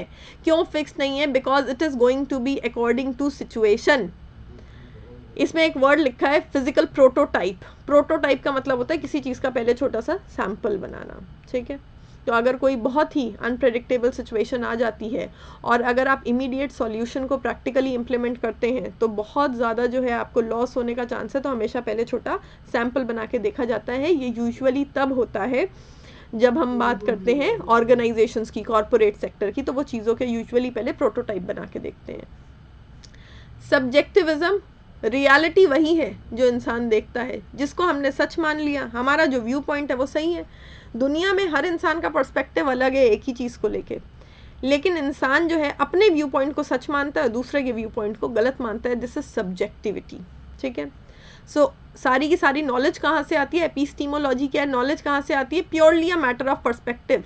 लोगों का परसेप्शन अलग अलग है, लोगों का सोचने का तरीका अलग अलग है, लोगों का थॉट प्रोसेस अलग अलग है, उससे वो रियलिटी फ्रेम करते हैं अपने दिमाग में। सो सोर्स ऑफ नॉलेज या सोर्स ऑफ व्यू पॉइंट उनका खुद का दिमाग है। उन्होंने ज़िंदगी कैसे जी है, उनके कैसे लाइफ एक्सपीरियंसेस थे, उसके अकॉर्डिंग वो आगे की चीज़ों के बारे में जो है व्यू पॉइंट क्रिएट करते हैं। Post modernism, structuralism, post structuralism, ये क्या होता है? All these are defined by flexibility. भाई पोस्ट मॉडर्न एरा में काफ़ी ज़्यादा फ्लेक्सिबिलिटी थी। जैसे पहले माना जाता था कि एक ही ऑब्जेक्टिव रियलिटी है या एक ही व्यू पॉइंट सच है और लोगों के व्यू पॉइंट नहीं सुने जाते थे। मॉडर्न सोसाइटी ऐसी नहीं है, यहाँ पर हर किसी को बोलने का अधिकार है। So this is post modernism. जब हर कोई बोलेगा तो हर किसी के विचार भी अलग अलग होंगे।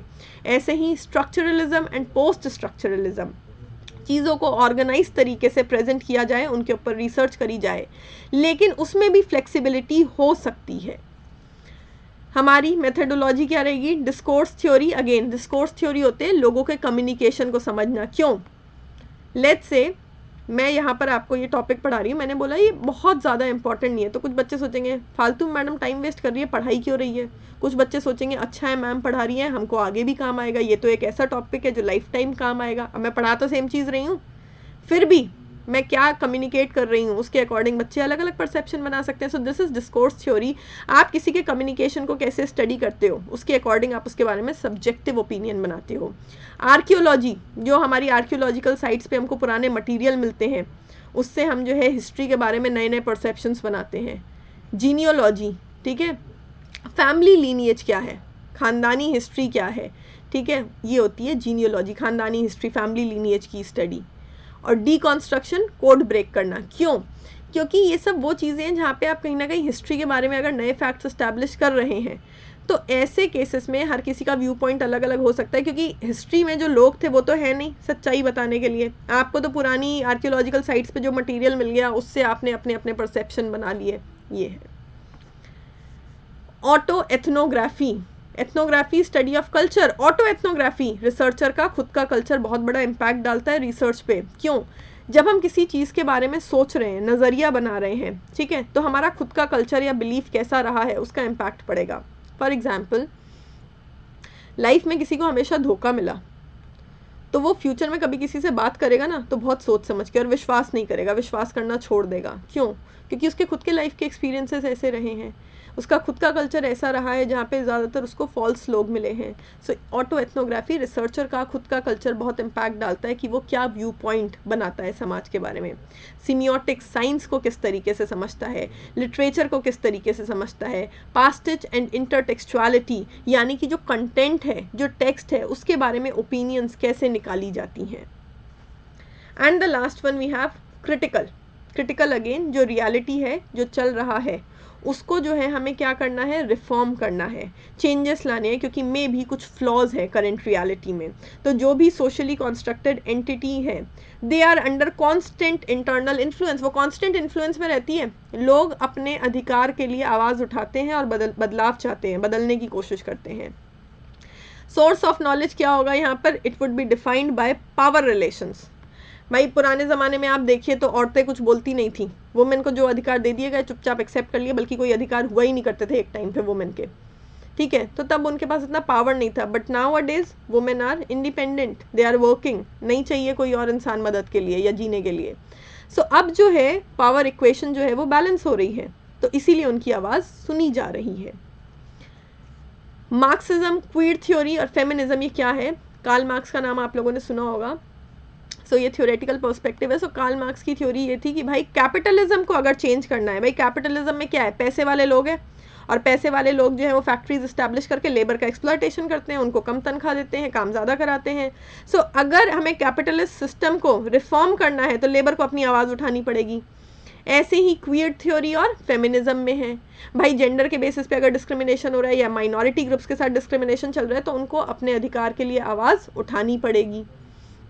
इसमें भी क्या करते हैं, क्रिटिकल डिस्कोर्स एनालिसिस। देखो सब चीज़ वही होगी, आगे क्रिटिकल शब्द लग गया, मतलब आप डिस्कोर्स एनालिसिस कर रहे हो, लोगों के कम्युनिकेशन को स्टडी कर रहे हो, लेकिन क्रिटिकल तरीके से, यानी कि आप उसमें कमी निकालने की कोशिश कर रहे हो ताकि आप चेंज ला सको कि क्या कमी है, क्या खराबी है, क्या इसमें चेंजेस की ज़रूरत है। एक एग्जाम्पल देती हूँ, घर में अक्सर हम लोगों ने देखा है कि बच्चे जो है फादर से डरते हैं, ठीक है, और मम्मी से यूजुअली नहीं डरते हैं, यहाँ तक कि कई बार जो है मम्मी से तेज़ आवाज़ में भी बात कर लेते हैं। क्यों भाई? ज़्यादा टाइम तो आपने अपनी माँ के साथ स्पेंड किया होगा as compared to your father, तो माँ की इज़्ज़त और भी ज़्यादा करनी चाहिए, लेकिन होता उल्टा है। क्यों? क्योंकि जैसे हम अपने घर के बाकी लोगों को अपनी मदर को ट्रीट करते हुए देखते हैं, वैसे हम ट्रीट करने लगते हैं, विच इज़ वेरी रॉन्ग। सो जब दूसरे लोग भी बल्कि हमारी मदर से जो है कभी तेज़ आवाज़ में बात करें, चाहे वो घर के लोग ही क्यों नहीं हों, तब हमें क्रिटिकल डिस्कोर्स एनालिसिस करना चाहिए कि ये कम्युनिकेशन गलत हो रहा है। तो वहाँ पर आपको जो है कमी निकालनी चाहिए, उस चीज़ को क्रिटिसाइज़ करना चाहिए कि this type of communication is wrong, और उसमें चेंजेस लाने की कोशिश करनी चाहिए है कि घर में सबसे इंपॉर्टेंट ही हमारी मदर है और उनको पूरी इज्जत मिलनी चाहिए है। सो इस तरीके के एनालिसिस होते हैं क्रिटिकल डिस्कोर्स एनालिसिस। तो समाज जिस तरीके से बिहेव करता है इन माइनॉरिटी ग्रुप्स की तरफ, ठीक है, वुमेन की तरफ, उस चीज़ों को, उन कोड्स को हमें क्रैक करना है और उनमें चेंजेस लाने की कोशिश करनी है। ऐसे ही क्रिटिकल एथनोग्राफी, कल्चर्स को स्टडी करना है हमें, क्योंकि जिस कल्चर में कोई ख़राब बात होगी हम उसको चेंज करने की कोशिश करेंगे। एक्शन रिसर्च, क्योंकि हम यहाँ पे बदलाव ला रहे हैं, हम सॉल्यूशन को इम्प्लीमेंट करना चाहते हैं, लोगों की आइडियोलॉजी को बदलना चाहते हैं। So ideology critique, change the thought process of people. Specific methods हम क्या अडॉप्ट कर सकते हैं? आइडियोलॉजिकल रिव्यू, लोगों की सोच क्या है पहले उसका रिव्यू करो, ठीक है। सिविल एक्शंस, समाज में बदलाव लाना है, ठीक है, तो समाज के दर पे ही आपको, समाज के लेवल पे ही आपको एक्शंस लेने पड़ेंगे, हालांकि उसकी शुरुआत छोटे छोटे एक्शन से होगी। ओपन एंडेड, लोगों की बातें सुनो कि अगर उनकी सोच खराब है तो उनकी सोच खराब क्यों है, और माइनॉरिटी ग्रुप्स की बात सुनो कि वो चाहते क्या हैं। सो ओपन एंडेड रखो, ओपन एंडेड इंटरव्यूज लो। फोकस ग्रुप्स, ठीक है, लेट्स से आपने 4 to 6 वर्किंग वुमेन का ग्रुप बना दिया और उनका इंटरव्यू लिया और जो है या उनके बीच में डिस्कशन कराया, वो आपने ब्रॉडकास्ट किया ताकि लोगों को पता चल सके what women want. Open ended questioners दो, ओपन एंडेड ऑब्जर्वेशंस है, जर्नल्स है, मतलब जो कुछ भी आप कर रहे हैं ओपन एंडेड रखिए, क्योंकि यहाँ पर उन ग्रुप्स की बात करी जा रही है जिनकी आवाज़ को कभी इंपॉर्टेंस दी नहीं गई। So let them say what they want to, let them ask for their rights. अच्छा, ये हो गया बहुत डिटेल में, इतना नहीं आने वाला है एग्जाम में, तो इतना याद कर लो बस। पॉजिटिविज्म क्या होता है, पोस्ट पॉजिटिविज्म क्या होता है। Positivism, there is one objective reality, quantitative data से मेजर करो और रिजल्ट निकाल दो, हाइपोथेसिस को सही या गलत साबित कर दो। पोस्ट पॉजिटिविज्म में, और इसमें डिडक्टिव अप्रोच इस्तेमाल होगी। पोस्ट पॉजिटिविज्म वाले कहते हैं कि भाई ऑब्जेक्टिव रियलिटी एक ही होती है, बट हर मेथड में थोड़ी कमी होती है या लिमिटेशन होती है, इसलिए जब अलग अलग रिसर्चर्स रिसर्च करते हैं सेम टॉपिक पे भी, तो क्योंकि हर कोई अलग अलग मेथड जो है अप्लाई करेगा, इसलिए थोड़े बहुत वेरिएशन आ सकते हैं, बट एक्चुअल रियलिटी एक ही होगी। इंटरप्रेटिविज्म वाले कहते हैं, या कॉन्स्ट्रक्टिविज्म वाले, लोगों के जो एक्सपीरियंसेस होते हैं उसके अकॉर्डिंग वो रियलिटी को अपने दिमाग में फ्रेम करते हैं। इंडक्टिव अप्रोच फॉलो करो, नई नई चीज़ें एक्सप्लोर करो। क्वालिटेटिव डाटा काम आएगा यहाँ पर, क्वालिटेटिव रिसर्च डिज़ाइंस का इस्तेमाल होगा। प्रैग्मेटिज्म, सिचुएशन के अकॉर्डिंग चीज़ें बदलती रहती हैं। सबसे बढ़िया रिसर्च वो है जो इमीडिएट एप्लीकेशन के लिए आपको सॉल्यूशन दे सके। सब्जेक्टिविज्म, ठीक है, लोग जो हैं उनके पर्सपेक्टिव्स, उनका परसेप्शन चीज़ों को लेके अलग अलग है, वो उनकी खुद की अपब्रिंगिंग पे, उनके एनवायरनमेंट, उनके कल्चर पे डिपेंड करेगा। और क्रिटिकल, समाज में जो बुराइयां हैं उनको स्टडी कीजिए और क्रिटिकल रिफॉर्म्स लाने की कोशिश करिए। जो माइनॉरिटी ग्रुप्स हैं उनको उनके अधिकार दिलाने की कोशिश करी जाए। ऐसी रिसर्चेस को क्रिटिकल रिसर्च बोलेंगे या क्रिटिकल पैराडाइम बोलेंगे अगर व्यू पॉइंट की बात होगी तो। So with this we come to the next slide which is about logic of inquiry या research strategies कि भाई इंक्वायरी अगर हमें करनी है तो किस तरीके से हमें इंक्वायरी करनी होती है। तो देखिए, इसमें से डिडक्टिव इंडक्टिव तो अब मैंने बहुत बार पढ़ा दिया, तो आई होप आप लोगों को आता होगा। फिर से एक बार रिपीट कर रही हूँ। डिडक्टिव में हम क्या करते हैं, हमारे पास कोई ऑलरेडी इन्फॉर्मेशन होती है, नॉलेज होती है, ठीक है, पुरानी रिसर्चेस को स्टडी करके हम जो है पैटर्न ऑफ नॉलेज अपने दिमाग में बना लेते हैं कि हाँ भाई ये एस्टैब्लिश्ड फैक्ट है। उसके अकॉर्डिंग हम एक हाइपोथेसिस जनरेट कर लेते हैं और फिर क्वांटिटेटिव डाटा से वेरीफाई करके हम जो है थ्योरी बना देते हैं। सो इन्फॉर्मेशन पहले से है, पुरानी रिसर्चेस को स्टडी करके पैटर्न ऑफ नॉलेज हमारे दिमाग में बन जाता है। हम उससे एक हाइपोथेसिस जनरेट करते हैं जिसको हमें वेरीफाई करना है न्यूमेरिकल डाटा के थ्रू, और फिर हम एक थ्योरी फॉर्म कर देते हैं, कंक्लूजन दे देते हैं। इंडक्टिव वाले में क्या है, थ्योरी हम खुद से बनाएंगे फर्स्ट स्टेज में, नए नए फैक्ट्स को मार्केट में जाके एक्सप्लोर करके। लेकिन ये थ्योरी टेंटेटिव है। लेट्स से मेरे दिमाग में कोई थॉट आया है, इसका मतलब ये नहीं कि वो थ्योरी इस्टेब्लिश हो गई या बन गई। मेरे दिमाग में सिर्फ और सिर्फ क्या हुआ है, एक थॉट आया है, ठीक है। मेरे दिमाग में वो जो थॉट आया है, उस थॉट के अकॉर्डिंग मैं जो हूँ मार्केट में जाऊँगी, नए नए फैक्ट्स एक्सप्लोर करूँगी। जब मैं नए नए फैक्ट्स एक्सप्लोर कर लूँगी तब मैं हाइपोथेसिस बनाऊँगी।